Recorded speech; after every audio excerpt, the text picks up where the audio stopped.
மக்களே, செம்மையான சந்தோஷமான செய்தி தாங்க தொடர்ந்து நம்மளுடைய தமிழக அரசு நமக்கு கொடுத்துக்கிட்டே இருக்காங்க. இந்த முறை என்ன அறிவிப்பு அப்படின்னு சொல்லி பார்த்தோம்னா, இதுக்கு முன்னாடி விஏஓக்கான அறிவிப்பு வந்திருந்தது இல்லையா? இப்போது தமிழ்நாடு பப்ளிக் சர்வீஸ் எக்ஸாம் இருக்கு இல்லையா, டிஎன்பிஎஸ்சியோட குரூப் டூ ஏ சர்வீஸ் இருக்கு இல்லையா, கம்பைன்ட் சிவில் சர்வீஸ் எக்ஸாமினேஷனுடைய குரூப் 2க்கான ஒரு நோட்டிஃபிகேஷன் அஃபீஷியலாக ரிலீஸ் ஆகிருக்கு. சரிங்களா?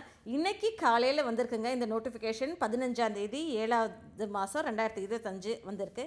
கடைசி நாள் விண்ணப்பிக்கிறதுக்கு அப்படின்னு சொல்லியிருக்காங்க. ஆன்லைன் மூலயமா மட்டும்தான் விண்ணப்பிக்க முடியும், வேறு எது மூலியமாகவே விண்ணப்பிக்க முடியாது அப்படின்ற மாதிரி சொல்லியிருக்காங்க. அது கடைசி நாள் எப்போ அப்படின்னா 13/8/2025 அப்படின்ற மாதிரி சொல்லியிருக்காங்க. அது போக மெயின் எக்ஸாம் வந்து டேட் கடைசியாக சொல்கிறோம் அப்படின்ற மாதிரி சொல்லியிருக்காங்க. ப்ரிலிம் எக்ஸாமுக்கான டேட்டை வந்து சொல்லிட்டாங்கங்க. 28/9/2025. சரிங்களா? 9வது மாதம் 28ஆம் தேதி இருக்கும் அப்படின்ற மாதிரி அவங்க சொல்லியிருந்திருக்காங்க. அது போக அந்த கரெக்ஷனுக்கு விண்டோ ஓப்பன் பண்ணுவாங்களே, அதுக்கான டீட்டெயில்ஸுமே அவங்க இங்கே கொடுத்துருக்காங்க. வேறு என்ன அப்படின்னு சொல்லி பார்த்தோன்னா, என்னென்ன போஸ்ட் இருக்குது அப்படின்னு சொல்கிறது ஃபஸ்ட்டு நம்ம பார்ப்போம். இது என்ன அப்படின்னா, அசிஸ்டண்ட் இன்ஸ்பெக்டர் அப்படின்ற ஒரு போஸ்ட் காலியாக இருக்குங்க. ஜூனியர் எம்ப்ளாய்மெண்ட் ஆஃபீஸர் நான் டிஃப்ரெண்ட்லி ஏபிள்டு அப்படின்ற மாதிரி ஒரு போஸ்ட்டுமே காலியாக இருக்குது. அதுக்கப்புறம் ப்ரொபேஷனரி ஆஃபீஸர் அந்த போஸ்ட்டும் காலியாக இருக்குது. அதுக்கப்புறம் வந்து probationary officer Tamil Nadu jail subordinate சர்வீஸில் அதுவுமே காலியாக தாங்க இருக்குது. 3 போஸ்டிங் இருக்குங்க. அசிஸ்டன்ட் இன்ஸ்பெக்டர் வேலைக்கு 6 போஸ்டிங்கு, ஜூனியர் எம்ப்ளாய்மெண்ட் ஆஃபீஸர் அப்படின்ற ஒரு போஸ்டிங்க்கு ஒரு போஸ்டிங் வேக்கன்சி இருக்குங்க. Junior employment officer differently abled அப்படின்ற ஒரு கேட்டகரியிலேயும் ஒரு போஸ்டிங் இருக்குங்க. அது போக ப்ரொபேஷனரி ஆஃபீஸருக்கு 2 வேக்கன்சி இருக்குது. திருப்பி probationary officer prison correction services இல்லையா, அதுக்குள்ளே 3 இருக்குங்க. சப் ரிஜிஸ்டார் போஸ்ட் இருக்குங்களா, கிரேட் 2க்கு வரக்கூடிய சப் ரிஜிஸ்டார் போஸ்ட் வந்து 6 வேக்கன்சி இருக்குங்க. ஸ்பெஷல் பிரான்ச் அசிஸ்டண்ட் அப்படின்ற ஒரு போஸ்ட்டுக்குமே வந்து 3 வேக்கன்சிஸ் இருக்குது. அது போக ஸ்பெஷல் பிரான்ச் அசிஸ்டண்ட் கிரிமினல் இன்வெஸ்டிகேஷனில் வந்து 5 வேக்கன்சிஸ் இருக்குங்க. அசிஸ்டன்ட் செக்ஷன் ஆஃபீஸர் அப்படின்றது கீழே 1 வேக்கன்சி இருக்குங்க. ஃபாரஸ்டர் அப்படின்ற கீழே 13 வேக்கன்சி இருக்குங்க. டோட்டலாக 50 வேக்கன்சிஸ் இருக்குங்க. சரிங்களா மக்களே? அது போக இதுக்கு சம்பளம் எவ்வளோ அப்படின்றதுக்கு இவங்களே இங்கே கொடுத்துருக்காங்க. லெவல் 18 அப்படின்ற மாதிரி கொடுத்துருக்காங்க. அது என்ன லெவல் 18 அப்படின்றது நம்ம கூகுள் பண்ணியே பார்த்துருவோம். லெவல் 18 சிபிஎஸ் அப்படின்றப்போ எவ்வளோ சம்பளம் அப்படின்றப்போ கூகுள் என்ன சொல்லுது அப்படின்னு சொல்லி பார்த்தோன்னா, லெவல் 18னா 22,500 அப்படின்ற மாதிரி அவங்க சொல்லியிருக்காங்க. ஓகேங்களா?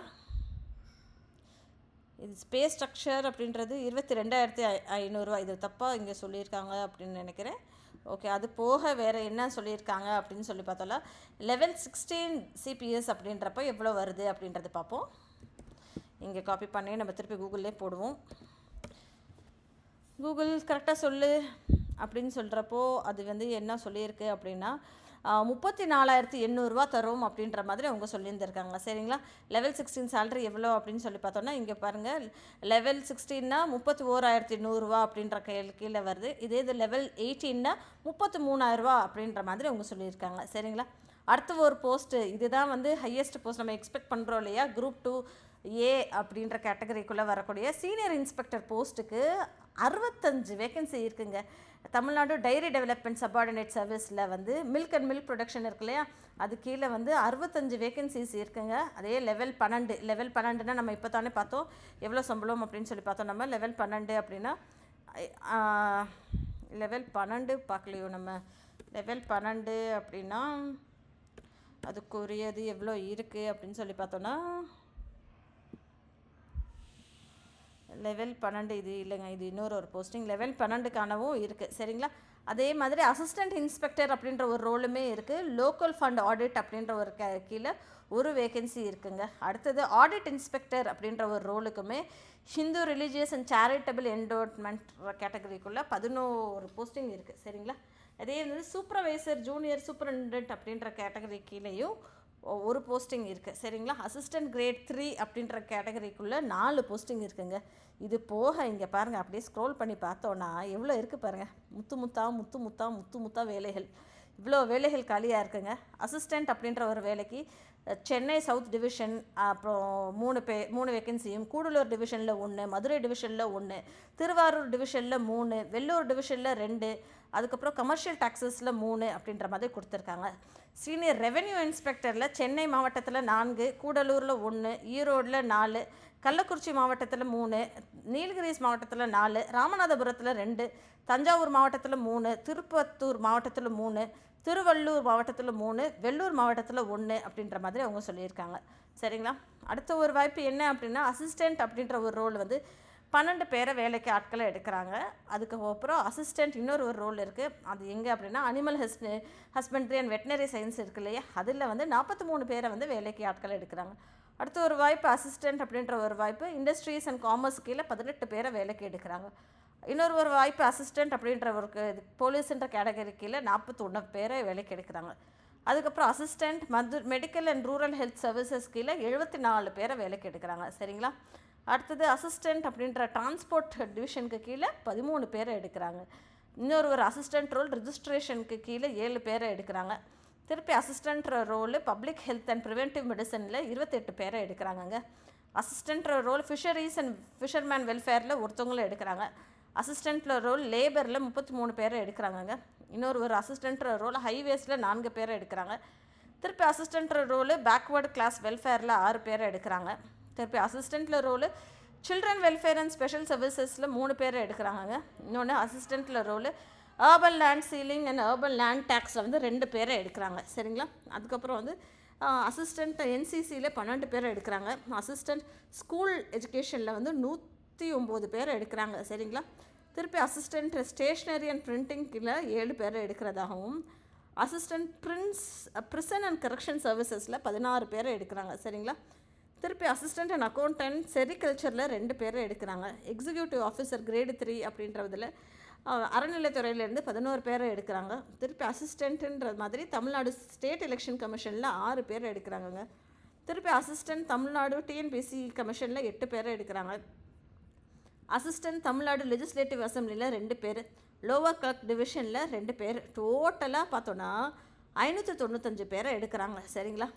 வயது இதுக்கெல்லாம் எவ்வளோ இருக்கணும் அப்படின்னு சொல்லி பார்த்தோன்னா, குரூப் 2 ப்ரொபேஷனரி ஆஃபீஸருக்கு வயது வந்து மேக்ஸிமம் 32க்குள்ளே இருக்கணும் அப்படின்ற மாதிரி சொல்லியிருக்காங்க. அது போக வந்து அதர்ஸ்ன்றது கீழே யார் யார் வராங்க அப்படின்னா, SC, SCA, ST, MBC, DC, BCM, BC, OB, CMS வராதது தான் அதர்ஸ்ன்ற மாதிரி அவங்க கொடுத்துருக்காங்க. சரிங்களா?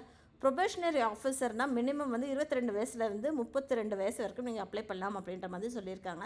அதே மாதிரி எக்ஸ் சர்வீஸ் மேன்னா 50 வயசு வரைக்கும் கொடுத்துருக்காங்க. டிஸ்ட்ரிபியூட் விடோனா எந்த வயசு ஒரு ஏஜ் லிமிட் கிடையாது அப்படின்ற மாதிரி சொல்லியிருக்காங்க. ப்ரொபேஷனரி ஆஃபீஸர்லாம் திருப்பி வந்து 42 வயசு வரைக்குமே அப்ளை பண்ணாங்க. எக்ஸ் சர்வீசஸ் மேனுக்கு 50 பேரையும், டிஸ்ட்ரிபியூட் விடோக்கு ஒரு லிமிட்டேஷனும் இல்லை அப்படின்ற மாதிரி சொல்லியிருக்காங்க. அடுத்த ரோல் என்ன அப்படின்னா, ஃபாரஸ்டர் அப்படின்ற ஒரு ரோலுக்குமே மினிமம் 21 வயசுலேருந்து மேக்ஸிமம் 32 வயசு வரைக்குமே அப்ளை பண்ணலாம் அப்படின்ற மாதிரி அவங்க சொல்லியிருக்காங்க. எக்ஸ் சர்வீஸ் மேனாக இருந்தீங்கன்னா 37, விடவாக இருந்தாலுமே 37 அப்படின்ற மாதிரி அவங்க சொல்லியிருக்காங்க. சப் ரிஜிஸ்ட்ரார் போஸ்ட் இருக்கீங்களே, அதுக்கு வந்து மினிமம் வயது 20 அப்படின்ற மாதிரி கொடுத்துருக்காங்க. மேக்ஸிமம் 32 அப்படின்ற மாதிரி சொல்லியிருக்காங்க. பிடபிள்யூடிக்கு 42 வயசும், எக்ஸ் சர்வீஸ்க்கு 50 வயசும் கொடுத்துருக்காங்க.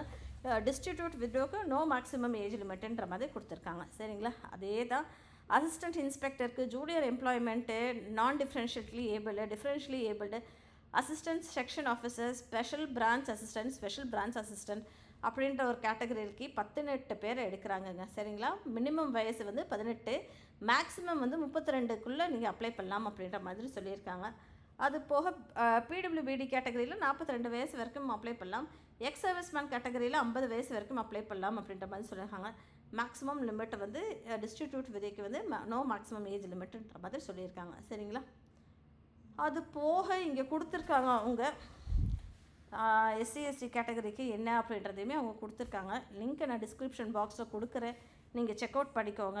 என்னென்ன படிச்சிருக்கணும், இன்ஸ்பெக்டர் போஸ்ட்டுக்கு ஒரு டிகிரி இருந்தால் போதும் அப்படின்ற மாதிரி அவங்க சொல்லியிருந்திருக்காங்க. அது போக வந்து எம்ஏ டிகிரி இருக்குப்பா அப்படின்ற மாதிரி இருந்தால் ஓகே அப்படின்ற மாதிரி சொல்லியிருந்திருக்காங்க. ஓகேங்களா? டிகிரி இல்லை diploma, PhD school of social work இருக்கு இல்லையா, அதை நீங்கள் படிச்சிருந்தாலும் ஓகே அப்படின்ற மாதிரி அவங்க சொல்லியிருக்காங்க. இதுக்குமே என்னது ஜூனியர் எம்ப்ளாய்மெண்ட் ஆஃபீஸருக்கு என்ன படிச்சிருக்கணும்னா டிகிரி இருந்தால் போதும் அப்படின்ற மாதிரி சொல்லியிருக்காங்க.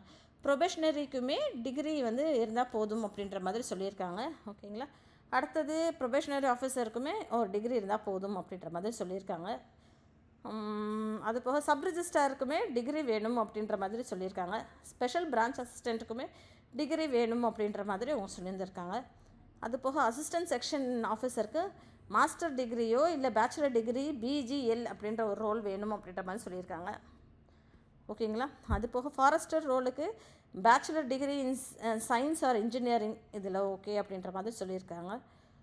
அதுக்கப்புறம் வந்து குரூப் 2 சர்வீசஸில் அசிஸ்டன்ட் இன்ஸ்பெக்டருக்குமே டிகிரி வேணும், சூப்பர்வைசர் ரோலுக்குமே டிகிரி வேணும், சீனியர் ரெவென்யூ இன்ஸ்பெக்டர் ரோலுக்குமே டிகிரி வேணும், அசிஸ்டண்ட்டுன்ற ரோலுக்குமே டிகிரி வேணும். சரிங்களா? திருப்பி அசிஸ்டண்ட்க்கு டிகிரி, சீனியர் இன்ஸ்பெக்டருக்கு டிகிரி, லோவர் டிவிஷன் கிளர்க்குமே டிகிரி, அசிஸ்டன்ட் கிரேட் 3க்குமே டிகிரி, ஆடிட் இன்ஸ்பெக்டர் ரோலுக்குமே டிகிரி வேணும் அப்படின்ற மாதிரி தான் சொல்லியிருக்காங்க. எக்ஸிக்யூட்டிவ் ஆஃபீஸர் இருக்கு இல்லையா, அதுலேயுமே நமக்கு டிகிரி தாங்க எதிர்பார்க்குறாங்க. வேறு என்னென்ன உங்களுக்கு தேவைப்படுது அப்படின்னா SLC certificate, 10th certificate, 12th certificate, diploma certificate, degree certificate, PG degree certificate எதுவாக இருந்தாலும் ஓகே அப்படின்ற மாதிரி சொல்லியிருக்காங்க. சரிங்களா? இங்கே ஃபிசிக்கல் ஸ்டாண்டர்ட்ஸ்க்கான டீட்டெயில்ஸுமே கொடுத்துருக்காங்க. ஒரு ஆண் எவ்வளோ ஹைட் இருக்கணும், வெயிட் இருக்கணும், அந்த மாதிரி அவங்க இங்கே கொடுத்துருக்காங்க. அதை நீங்கள் செக் அவுட் பண்ணி பார்த்துக்கோங்க. சரிங்களா? தமிழ் வந்து கட்டாயமாக உங்களுக்கு தெரிஞ்சிருக்கணும் அப்படின்ற மாதிரி அவங்க சொல்லியிருக்காங்க. சரிங்களா? எஸ்எல்சியில் நீங்கள் வந்து தமிழ் எடுத்துகிட்டு இருக்கணும் அப்படின்ற மாதிரி அவங்க சொல்லியிருக்காங்க. ஓகேங்களா? அது போக வேறு என்ன அப்படின்ற மாதிரி சொல்லியிருக்காங்க அப்படின்னா ஆஃபீஸருக்கான ஒரு கோடு எல்லாமே இங்கே கொடுத்துருக்காங்க. என்னென்ன கோடுக்கு நீங்கள் அப்ளை பண்ணுங்க அப்படின்ற மாதிரி சொல்லியிருக்காங்க. ரேங்கிங் ப்ரொசீஜர்ஸும் வெளியாகிருக்கு. சரிங்களா? இது எப்படி அப்ளை பண்ணுறது அப்படின்றத நான் இன்னொரு வீடியோவில் நான் போட்டுறேன். இது அப்ளை பண்ணுறதுக்கான இதுவுமே. ஓகேங்களா? இப்போதைக்கு நோட்டிஃபிகேஷனை மட்டும் நம்ம இங்கே பார்ப்போம். 84 பக்கத்துக்கு வெளியாகிருக்குங்க. நீங்கள் வந்து எப்படி அப்ளை பண்ணுறது அப்படின்ற மாதிரியும் இங்கே கொடுத்துருக்காங்க. 1 டைம் ரெஜிஸ்ட்ரேஷன் தான் அப்படின்ற மாதிரி சொல்லியிருக்காங்க. இதுக்கு 150 ரூபா ரெஜிஸ்ட்ரேஷன் ஃபீஸ் அப்படின்ற மாதிரி அவங்க சொல்லியிருக்காங்க. நீங்கள் வந்து ஒரு ஃபோட்டோகிராஃபை வந்து நீங்கள் அப்ளை கரெக்டாக வச்சுக்கணும், ஜேபிஜி ஃபார்மேட்டில் இருக்கணும், 10 கேபிக்குள்ளே இருக்கணும் அப்படின்ற மாதிரி சொல்லியிருக்காங்க. உங்களோட இமெயில் ஐடி கரெக்டாக இருக்கணும், மொபைல் நம்பர் கரெக்டாக இருக்கணும் அப்படின்ற மாதிரி சொல்லியிருக்காங்க. அதுக்கப்புறம் நீங்கள் அப்ளை பண்ணுறச்ச உங்களோட ஃபோட்டோ வந்து இந்த மாதிரி இருக்கணும். 4.5 சென்டிமீட்டர் ஹைட்டுமே 3.5 சென்டிமீட்டர் பிரெத்துலேயும் இருக்கணும் அப்படின்ற மாதிரி அவங்க சொல்லியிருக்காங்க. எக்ஸாமினேஷன் சென்டர் இங்கே எவ்வளோ இருக்குது பாருங்கள். அரியலூர் மாவட்டம், செங்கல்பட்டு, சென்னை, கோயம்புத்தூர், கடலூர், தருமபுரி, திண்டுக்கல், ஈரோடு, கள்ளக்குறிச்சி, காஞ்சிபுரம், கன்னியாகுமரி, கரூர், கிருஷ்ணகிரி, மதுரை, மயிலாடுதுறை, நாகப்பட்டினம், நாமக்கல், பெரம்பலூர், புதுக்கோட்டை, ராமநாதபுரம், ராணிப்பேட்டை, சேலம், சிவகங்கை, தென்காசி, தஞ்சாவூர், நீலகிரிஸ், தேனி, திருவள்ளூர், திருவண்ணாமலை, திருவாரூர், தூத்துக்குடி, திருச்சிராப்பள்ளி, திருநெல்வேலி, திருப்பத்தூர், திருப்பூர், வெள்ளூர், விழுப்புரம், விருதுநகர், இவ்வளோ எல்லா மாவட்டத்துலேயும் இன்னும் அவங்க உள்ளே கொடுத்துருக்காங்க. நீங்கள் எடுத்து போய் பார்த்துக்கலாம். சரிங்களா? இங்கே சென்டர்ஸுமே அவங்க கொடுத்துருக்காங்க. செக்அவுட் பண்ணிக்கோங்க. இங்கே சென்டர் கோடுமே அவங்க இங்கே கொடுத்துருக்காங்க. தெளிவாகவே இங்கே கொடுத்துருக்காங்க. நீங்கள் அந்த சென்டர் கோடு கரெக்டாக மென்ஷன் பண்ணால் தான் உங்களுக்கு பண்ண முடியும். சரிங்களா? ப்ரிலிமினரி எக்ஸாம் ஃபீஸ் வந்து 100 ரூபா அப்படின்ற மாதிரி சொல்லியிருக்காங்க. அப்புறம் வந்து மெயின் எக்ஸாமினேஷன் ஃபீஸ் வந்து 150 ரூபா அப்படின்ற மாதிரி சொல்லியிருக்காங்க. சரிங்களா? அது போக வேறு எல்லா டீட்டெயில்ஸுமே இருக்குது. நான் உங்களுக்கு இதை வந்து டிஸ்கிரிப்ஷன் பாக்ஸில் கொடுத்துட்றேன். ரீட் பண்ணிவிட்டு தெளிவாக உங்களுக்கு ஆங்கிலத்தில் ரீட் பண்ணுறது வசதியாக இருந்ததுன்னா அதில் ரீட் பண்ணுங்கள். இல்லை தமிழில் ரீட் பண்ணுறதுக்கு வசதியாக இருக்கோ அதை ரீட் பண்ணிவிட்டு நீங்கள் அப்ளை பண்ணுங்கள். All the best. உங்கள் ஃப்ரெண்ட்ஸ்கிட்டையும் ஃபேமிலிக்கிட்டையும் அதிகபட்சமாக ஷேர் பண்ணுங்கள்.